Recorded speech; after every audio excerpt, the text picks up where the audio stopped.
Viviane Soares, professora de História, e vou conduzir a sua aula de hoje. O tema da nossa aula está em torno de conflitos contemporâneos, mais especificamente resistência e conflitos na Primeira República no Brasil, embates políticos e culturais. A partir de hoje, a gente vai fazer uma revisão sobre a Primeira República no Brasil, analisando os impactos da prática política do liberalismo brasileiro nesse período, que vai desde a proclamação da República em 1889 até o ano de 1930.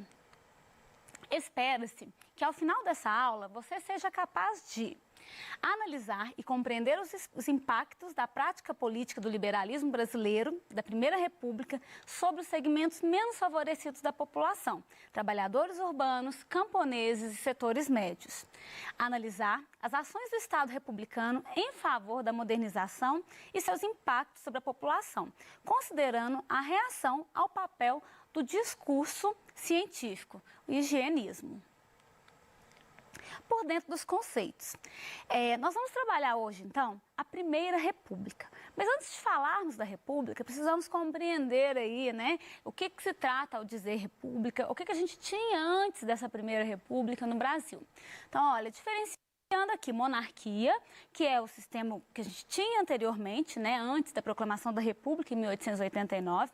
Então, na monarquia, o chefe de Estado, ele é de família nobre, o seu cargo, ele é hereditário, né, e vitalício. Então, ele permanece no poder enquanto vida tem.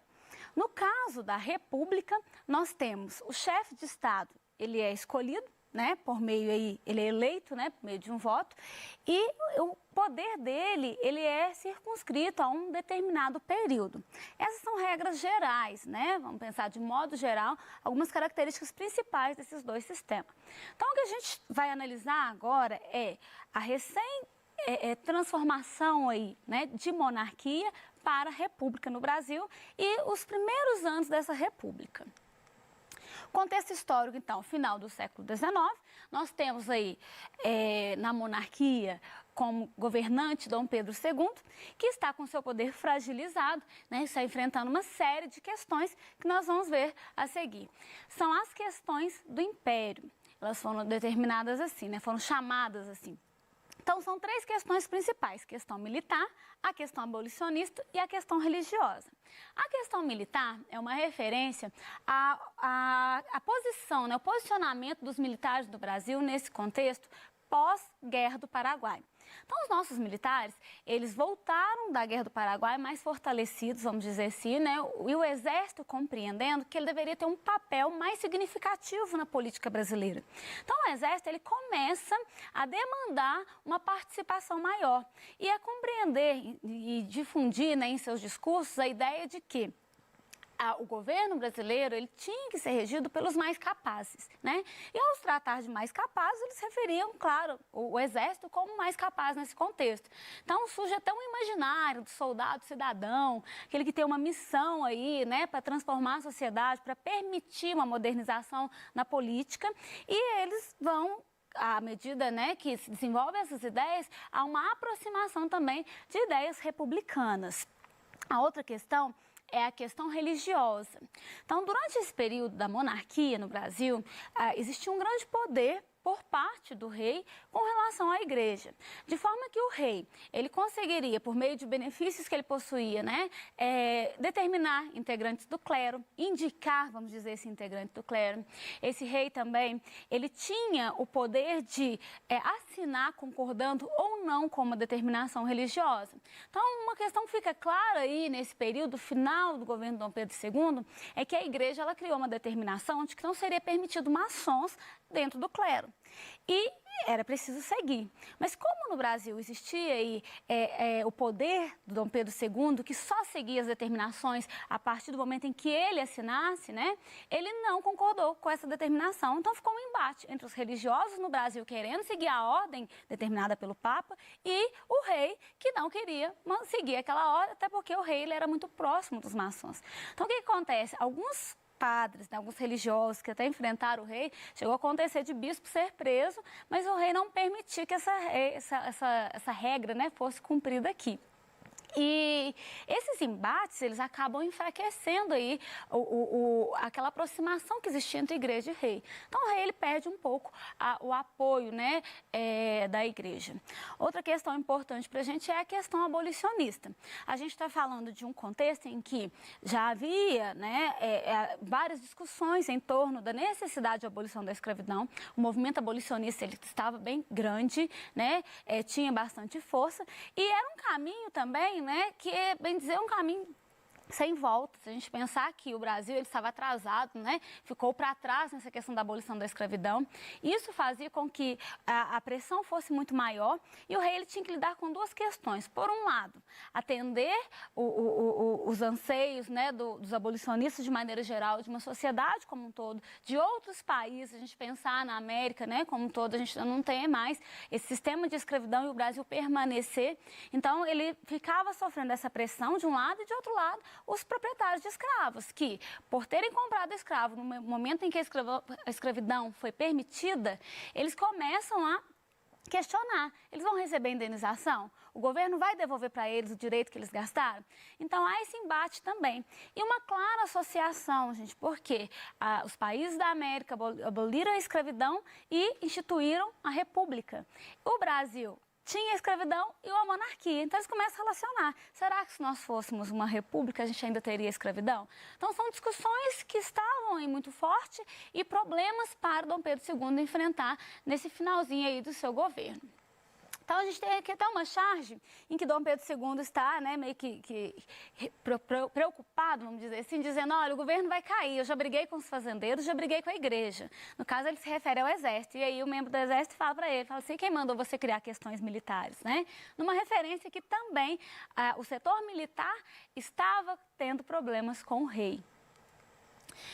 Algumas condições econômicas aí nesse período. A gente tem uma expansão cafeeira, principalmente na região do Oeste Paulista. A gente tem o desenvolvimento tímido, mas o desenvolvimento de indústrias, né? Novos bancos, estradas de ferro, algumas transformações acontecendo. Embora elas fossem limitadas, uma vez que o Brasil, ele mantinha um padrão, né, de dependência à exportação, né, de produtos agrícolas, a gente tem aí uma permanência em algumas regiões da estrutura agrária, né, ela se conserva, relações em que os senhores, eles mantêm o seu poder, inclusive mesmo com todas essas discussões, o regime escravista ainda muito forte em muitas regiões, né? A mão de obra escrava, ela começa a ser substituída pelo imigrante, não só por uma questão da abolição da escravidão, mas também por uma necessidade que se havia naquele momento, dentro de um contexto aí de branquear a população, né, de eugenia, vamos dizer assim, de melhoramento da população. Existia essa ideia de que era importante, tanto como mão de obra, mas trazer também o imigrante para que a população brasileira ela passasse gradativamente por um processo de clareamento, né? Estou falando de clareamento mesmo, de embranquecimento da população, seriam os termos aí. A gente tem também a questão do imigrante, que vai estar muito presente nas primeiras indústrias, né? Que vai cumprir um papel muito importante mais adiante, aí até mesmo no movimento operário. Um ponto importante nesse momento aí é a abolição da escravidão. Como foi dito, já era uma movimentação grande, mas a gente compreendeu os limites dessa abolição, uma vez que a lei que põe fim à escravidão, ela não consegue reparar os problemas sociais que esta causou. Então, os ex-escravizados, eles vão ter que enfrentar uma série de questões, como preconceito, falta de condições, né?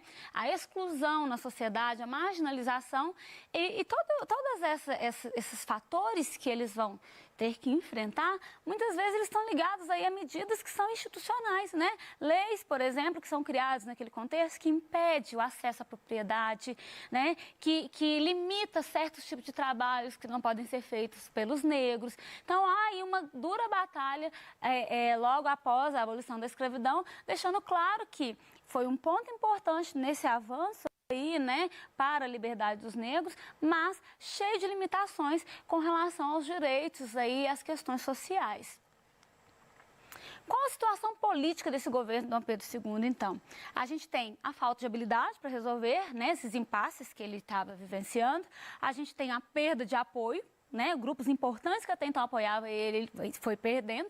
A gente tem a questão de um forte projeto republicano, tendo em vista nossos vizinhos na América, né, com a República se consolidada, vamos dizer assim, um projeto que era presidencialista, né, e era federalista também, entendendo a ideia de que os estados, né, as antigas províncias, elas teriam aí autonomia para tomar decisões, para a questão de cobrança de impostos, desenvolvimento mesmo desses estados aí.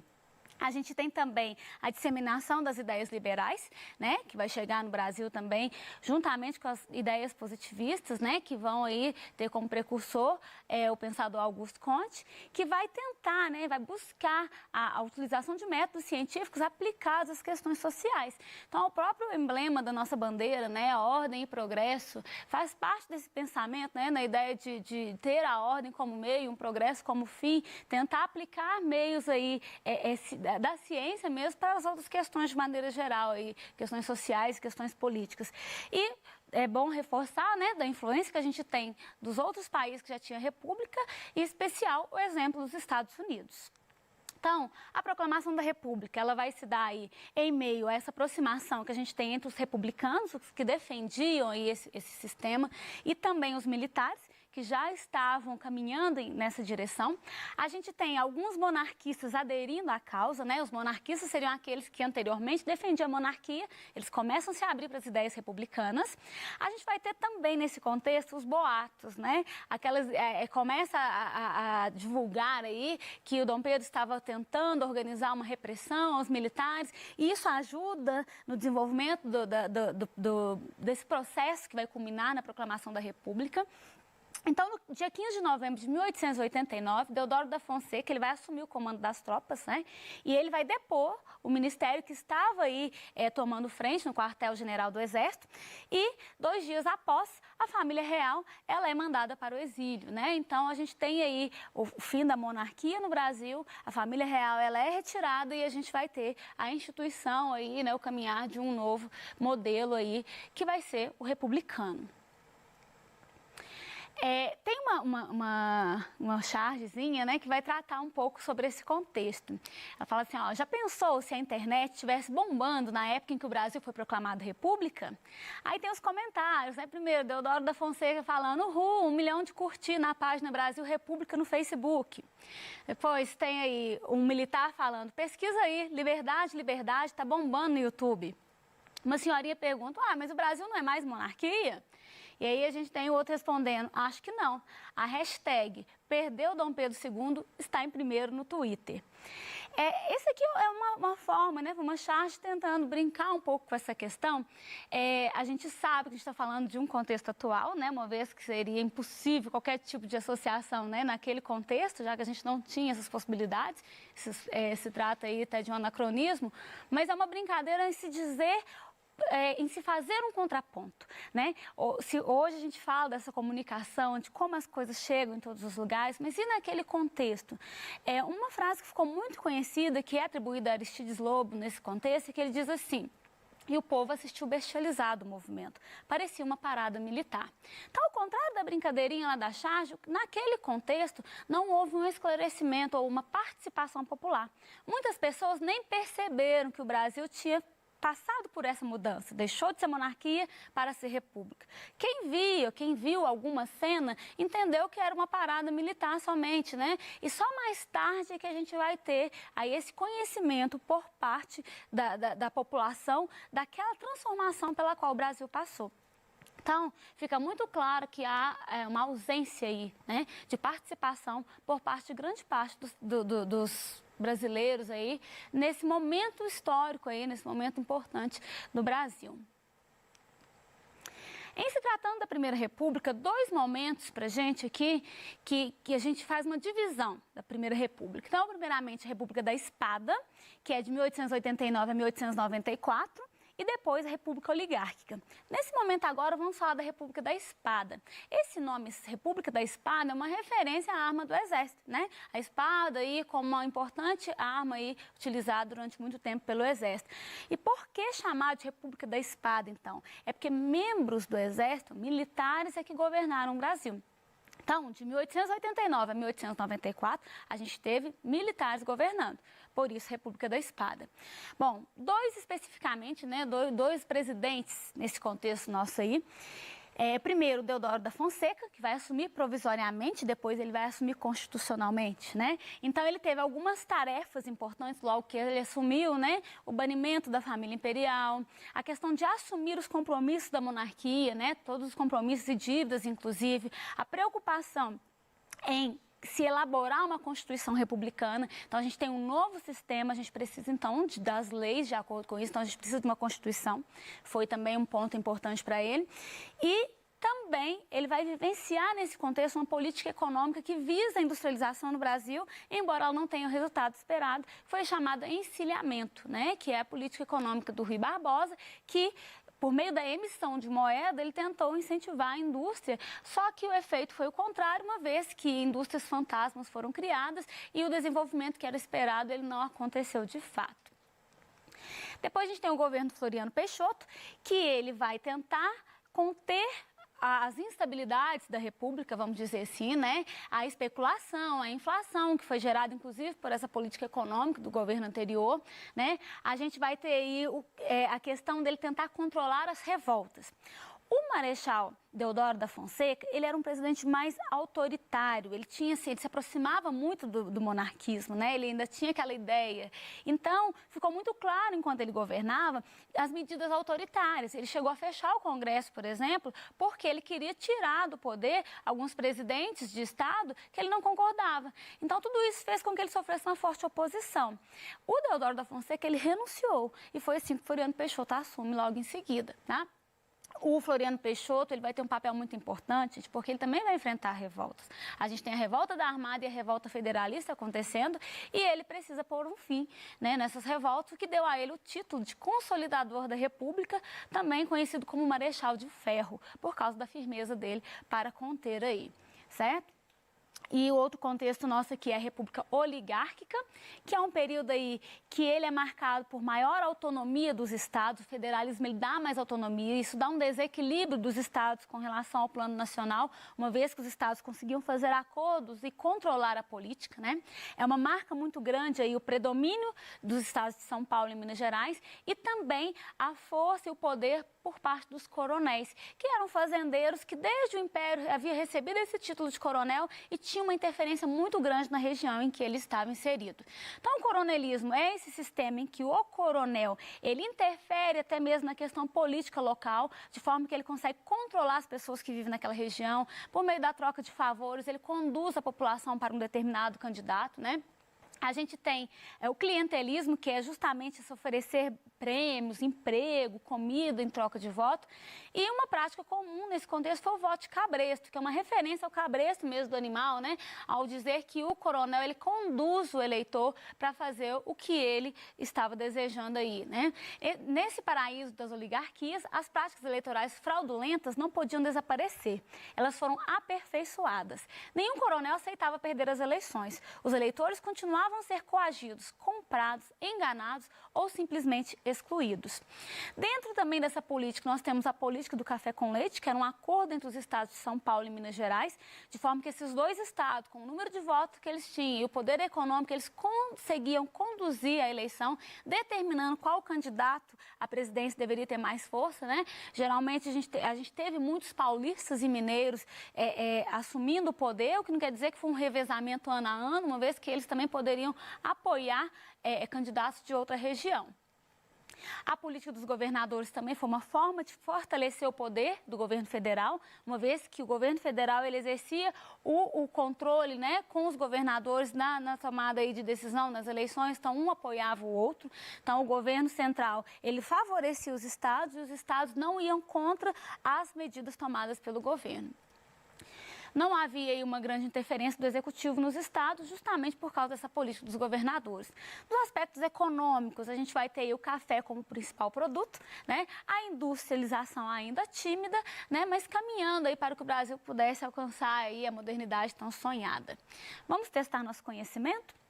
A gente tem aqui a imagem, né, de alguns coronéis desse contexto aí. Aqui o coronel está falando para o eleitor, aperta o 1 e depois o 5, e o eleitor concordando, 5 coronel. E aqui um texto que vai tratar sobre o coronelismo, né, como um período de grande violência, em que os candidatos eram, os eleitores eram incentivados pelo coronel a votar em determinados candidatos, né? E a questão aí, o coronelismo, fenômeno político da Primeira República, tinha como uma de suas principais características o controle do voto, o que limitava, portanto, o exercício da cidadania. Nesse período, esta prática estava vinculada a uma estrutura social, letra A, igualitária, com um nível satisfatório de distribuição de renda, B, estagnada, com uma relativa harmonia entre as classes, C, agrária, marcada pela concentração da terra e do poder político local e regional, D, tradicional, com a manutenção da escravidão nos engenhos como forma produtiva típica, e E, democrática, pois permitia a participação livre de todos.